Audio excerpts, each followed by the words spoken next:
Class 9-এর একটা গুরুত্বপূর্ণ বিষয় দেখাবো। সেটা হচ্ছে কোন সমীকরণটার কয়টা সমাধান আছে, এটা কিন্তু আমরা বুঝতে পারি। কোন সমীকরণে দেখা যায় যে একাধিক সমাধান হয়, মানে এক্স আর ওয়াই এর একাধিক মান হয়। কোনো সমীকরণে আবার একটা করে নির্দিষ্ট মান থাকে, আবার কোনো সমীকরণে নির্দিষ্ট কোনো মানই পাওয়া যায় না। তো সমীকরণগুলো দেখে আমরা কিভাবে বুঝবো যে কোন সমীকরণের কয়টা করে সমাধান আছে। এই জন্যে আমি এখানে একটা উদাহরণ দেখাচ্ছি।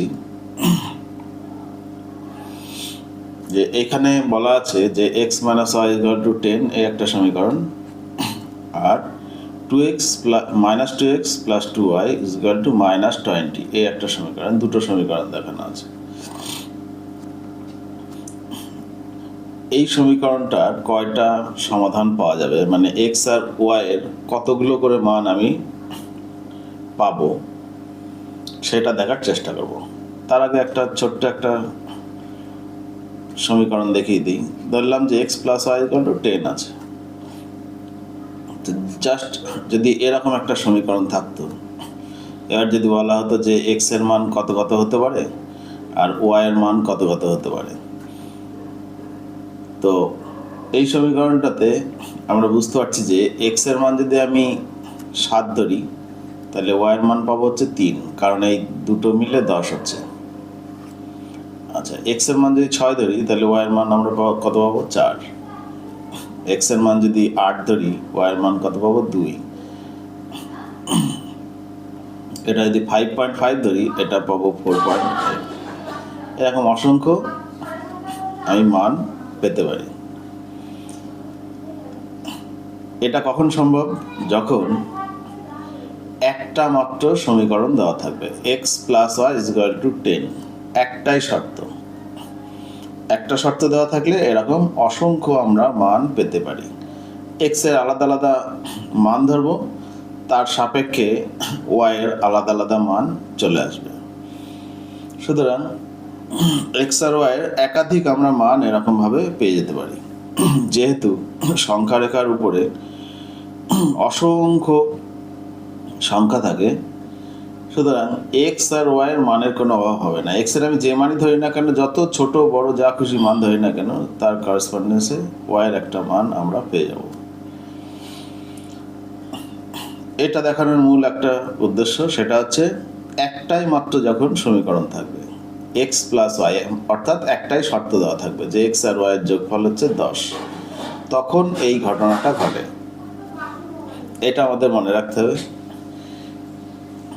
এইটুকু দেখানোর জন্য, এইটুকু স্মরণ করানোর জন্য এখানে আমি দুইখানা সমীকরণ নিয়েছি। একটা আছে x - y = 10, আর একটা আছে -2x + 2y = -20। দেখো, এই প্রথম সমীকরণটা যা আছে তাকে যদি আমি ঠিক -2 দিয়ে গুণ করি, -2 দিয়ে গুণ করলে আমরা একদম দ্বিতীয় সমীকরণটা পাই। তো যে কোনো সমীকরণের বাঁ দিক আর ডান দিক যদি একই সংখ্যা দিয়ে গুণ করি, তাহলে সমীকরণটা অপরিবর্তিত থাকে। সুতরাং এই ক্ষেত্রে আমরা বলতে পারি যে 1 নাম্বার আর 2 নাম্বার আসলে একই সমীকরণ। এই যে x কে -2 দিয়ে গুণ করলে আমরা কি পাচ্ছি? -2x পাচ্ছি। -y কে -2 দিয়ে গুণ করলে আমরা কি পাচ্ছি? +2y পাচ্ছি। 10 কে -2 দিয়ে গুণ করলে আমরা কি পাচ্ছি? -20 পাচ্ছি। তো এক্ষেত্রে আমি যদি মানের একটা লিস্ট করি, ধরলাম x আর এদিকে y, তো x - y হচ্ছে 10, মানে x এর থেকে y এর মান বাদ দিলে 10 হবে, এই শর্তটা। তো প্রথমটা আর দ্বিতীয়টা যেহেতু একই সমীকরণ, দুই রকম রূপে অবস্থিত, সুতরাং আমি যে কোনো একটা সমীকরণ নিয়ে x আর y এর মান হিসাব করতে পারি। তো x এর মান আমি ধরলাম যে 12, তাহলে y এর মান কত হবে? 12 থেকে কত বিয়োগ করলে 10 হয়? 2। সুতরাং y এর মান হলো 2। এক্সের মান যদি আমি 15 ধরি তাহলে ওয়াইয়ের মান কত হবে 5। 15 থেকে 5 বাদ দিলে 10 হয়। আচ্ছা, এখন এক্সের মান যদি আমি 5 ধরি তাহলে ওয়াইয়ের মান পাবো কত? ওয়াইয়ের মান পাবো হচ্ছে -15, কারণ 5 থেকে -15 বাদ দিলে তবে হচ্ছে +10 হয়। তো এরকম আমি যদি আবার এক্সের মান 10 ধরি তাহলে ওয়াইয়ের মান পাবো হচ্ছে 0। তো এরকম অসংখ্য আমি মান পেতে পারি। এক্সের একটা মানের সাপেক্ষে ওয়াইয়ের একটা মান সবসময় রেডি চলে আসবে। এক্সের এরকম বিভিন্ন মানের জন্য ওয়াইয়ের এরকম বিভিন্ন রকম মান আমরা পাব। সুতরাং বলা যায় যে দুটো সমীকরণ যদি আসলে একটা সমীকরণকেই প্রকাশ করে তাহলে এর অসংখ্য সমাধান থাকবে। অসংখ্য সমাধান থাকবে। এই হচ্ছে একটা টাইপ। এবার আমি আর একটা দেখাচ্ছি প্রবলেম। এরকম যদি দুইখানা সমীকরণ থাকে যে x + y = 10 আর x - y = 4, এইখানে দুটো সমীকরণ দেওয়া আছে, 1 নম্বর আর 2 নম্বর সমীকরণ। এই ক্ষেত্রে কিন্তু দুটো আলাদা আলাদা সমীকরণ। এই 1 নম্বর সমীকরণকে নির্দিষ্ট কোনো সংখ্যা দিয়ে গুণ করে দ্বিতীয় সমীকরণটা তৈরি করা যাবে না। সুতরাং এটা পুরোপুরি দুটো আলাদা আলাদা সমীকরণ। এখন এই দুটো সমীকরণকে আমরা যে কোনো পদ্ধতিতে যদি সমাধান করি তাহলে x আর y এর মান পাবো। তো আমি এখানে চেষ্টা করি x আর y। x এর মান কত হলে y এর মান কত হবে। তো এখানে প্রথমে তো বলা আছে x আর y এর যোগফল হচ্ছে 10। তাহলে তো আমি যদি শুধু একটাই সমীকরণ দেওয়া থাকতো তাহলে প্রথম যেটা দেখিয়েছিলাম এই শর্ত অনুসারে এই যে এখানে x এর বিভিন্ন রকম মান ধরে ধরে y এর বিভিন্ন রকম মান পাচ্ছি, তো ওই পদ্ধতিতে আমি এটা বের করতে পারতাম, কিন্তু বলেছে সেটা চলবে না। এখানে দ্বিতীয় আরেকটা শর্ত দিয়ে দেওয়া আছে যে x - y = হচ্ছে 4। তাহলে এই ক্ষেত্রে সমাধান করতে গেলে আমাকে যে কোনো একটা পদ্ধতি অবলম্বন করতে হবে, সেটা অপনয়ন পদ্ধতি হোক, তুলনামূলক পদ্ধতি হোক, বজ্রগুণ পদ্ধতি হোক, যে কোনো একটা পদ্ধতি অবলম্বন করে আমাকে সমাধান করতে হবে।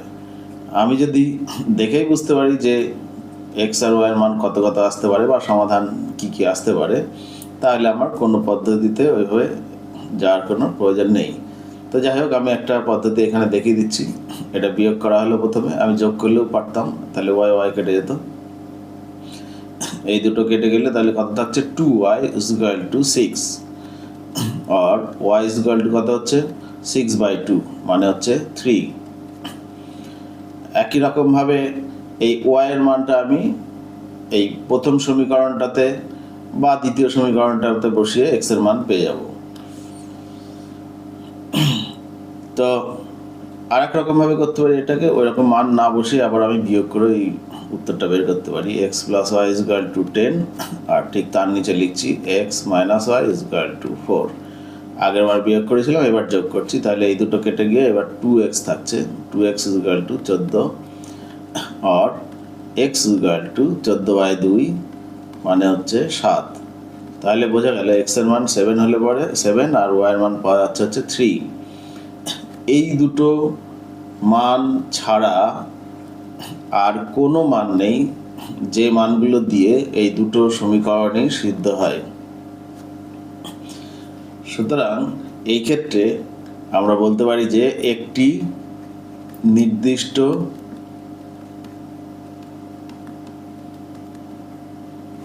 সমাধান আছে।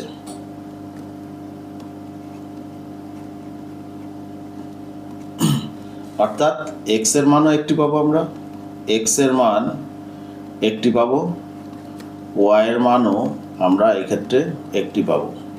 তাহলে কখন এই ঘটনা ঘটছে? যখন দুইখানা আলাদা আলাদা সমীকরণ থাকছে, একটার সঙ্গে আরেকটার মিল নেই, সেই ক্ষেত্রে আমরা বলতে পারি যে একটা করে নির্দিষ্ট সমাধান থাকবে। এই ক্ষেত্রে আমাদের চেক করে নিতে হয় যে x এর সহগ, এই প্রথম সমীকরণে x এর সহগ, দ্বিতীয় সমীকরণে x এর সহগ, প্রথম সমীকরণে y এর সহগ, দ্বিতীয় সমীকরণে y এর সহগ, আর এখানে ধ্রুবক পদটার এই অনুপাতগুলো যেন সমান না থাকে। এই অনুপাতগুলো যদি সবসময় সমান সমান থাকে তাহলে দুটো একই সমীকরণকেই প্রকাশ করে। 3 নম্বর আর একটা সমীকরণ দেখাচ্ছি। এই সমীকরণটা প্রথম দুটোর থেকে একটু আলাদা। কি আলাদা? এখানে আমি দেখতে পাচ্ছি এইটার তুলনায় এটা ঠিক দ্বিগুণ আছে, এইটার তুলনায় এইটা দ্বিগুণ আছে, কিন্তু এটার তুলনায় এটা দ্বিগুণ নেই। তাহলে এখানে কি দাঁড়াচ্ছে ব্যাপারটা? এখানে x এর সহগ, এখানে x এর সহগ, এখানে y এর সহগ, এখানে y এর সহগ, এদের অনুপাত সমান সমান, কিন্তু এইটার অনুপাত সমান সমান নেই। মানে 2/4 = 3/6, কিন্তু নট ইকুয়াল টু 13/25, কারণ 13কে 25 দিয়ে ভাগ করলে 1, এইগুলো তো আমি ভাগ করে 1/2 পাই, এটা কেটে 1/2 পাই, কিন্তু এইটা আর কাটা যায় না। যখন এই দুটোর অনুপাত একই থাকবে কিন্তু শেষেরটা আলাদা, সেই ক্ষেত্রে বলা যাবে যে এর নির্দিষ্ট কোনো সমাধান নেই, অর্থাৎ x আর y এর আমি কোনো মান পাবো না। এটা আমরা বুঝবো কি করে? খুব সহজ ভাষায় যদি বলা হয়, সমীকরণটাকে সবার আগে লক্ষ্য করতে হবে।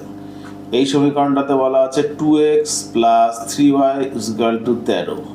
আমরা সাধারণ ভাষাতে যদি এটাকে বোঝার চেষ্টা করি তাহলে এইটাকে বলা হয় যে x এর 2 গুণ তার সঙ্গে y এর 3 গুণ যোগ করলে হয় 13। ঠিক আছে? মানে x এমন একটা সংখ্যা, y এমন একটা সংখ্যা যে x এর দ্বিগুণ, y এর 3 গুণ, এই দুটো যোগ করলে পাওয়া যায় হচ্ছে 13। তাহলে তো এই কথা অনুসারে, এই তত্ত্ব অনুসারে x এর যদি 4 গুণ হয়, y এর যদি 6 গুণ হয়, তাহলে তার উত্তর নিশ্চয়ই আগেরটার দ্বিগুণ হওয়া উচিত, কারণ এখানে 2x এর ডবল এটা, 3x এর ডবল এটা, তাহলে এই দুটো সংখ্যার যোগফল নিশ্চয়ই 13 এর দ্বিগুণ হওয়া উচিত, 13 × 26 হওয়া উচিত। কিন্তু এইখানে বলেছে যে সেটার মান হচ্ছে 25 হবে। সুতরাং আমরা এটা ধরে নিচ্ছি যে প্রথম সমীকরণে যা বলা হয়েছে দ্বিতীয় সমীকরণে সেই অনুসারে তত্ত্ব ঠিক নেই। মানে এইখানে যে কথা বলা হচ্ছে সেই কথাটাই ঠিক নেই। 2x + 3y = যদি 13 হয়, তাহলে টোটালটাকে আমি ডবল করে দিলে পরে কি দাঁড়াচ্ছে? তাহলে 4x + 6y = 26 হওয়া উচিত, এই প্রথম সমীকরণটাকে ডবল করলে। কিন্তু এখানে বলা হচ্ছে যে 4x + 6y = হচ্ছে 25। সুতরাং আসলে এটা 26 হওয়ার কথা ছিল, এখানে দিয়ে দিয়েছে সেখানে 25। এই ক্ষেত্রে আমরা বলতে পারি যে প্রথম সমীকরণ আর দ্বিতীয় সমীকরণটা আসলে কোনো প্ল্যান ছাড়াই দিয়ে দেওয়া, ওই জন্যে x আর y এর এই ক্ষেত্রে কোনো মান থাকবে না। তাহলে মূল কি সিদ্ধান্তে আসা গেল? সিদ্ধান্তে এটাই আসা গেল যে প্রথম ক্ষেত্রে যে সমীকরণটার কথা বলা ছিল, প্রথম ক্ষেত্রে সমীকরণটাতে এখানে যে দুটো সমীকরণ আছে সেই ক্ষেত্রে খেয়াল করে দেখো, x এর সহগ বাই দ্বিতীয় সমীকরণে x এর সহগ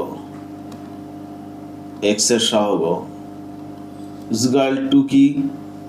প্রথম সমীকরণে y এর সহগ বাই দ্বিতীয় সমীকরণে y এর সহগ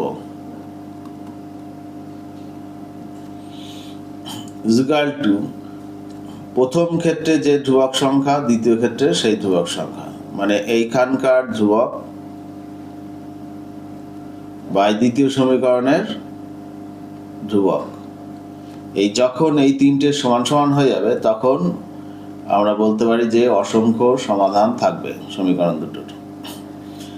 দ্বিতীয়টার থেকে আমরা কি বলতে পারি না, যখন এই যে x এর সহগ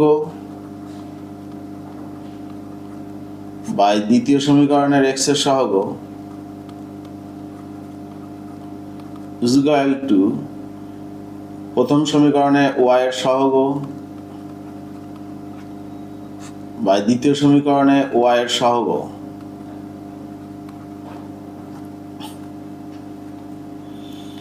আর এখানে কি আছে প্রথম সমীকরণের ধ্রুবক পদ বা দ্বিতীয় সমীকরণের ধ্রুবক পদ। যদি এইগুলো সমান না হয় নট ইকুয়াল টু তাহলে আমরা বলতে পারি সেই ক্ষেত্রে একটি মাত্র নির্দিষ্ট সমাধান থাকবে।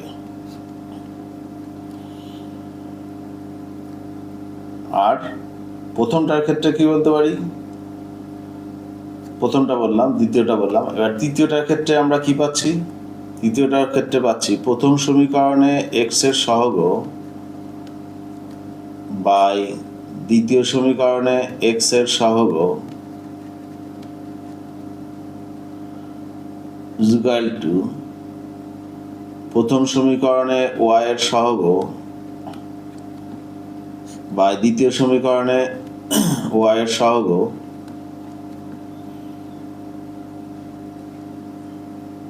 নট ইকুয়াল টু এক্স সমীকরণের প্রথম সমীকরণের ধ্রুবক বাই দ্বিতীয় সমীকরণের ধ্রুবক। তো এটা খেয়াল রাখতে হবে যে এটার অনুপাত এটার অনুপাত এক হলেও এই দুটো অনুপাত যদি একই না থাকে তাহলে সেই ক্ষেত্রে আমরা কোনো সমাধান পাবো না, কোনো সমাধান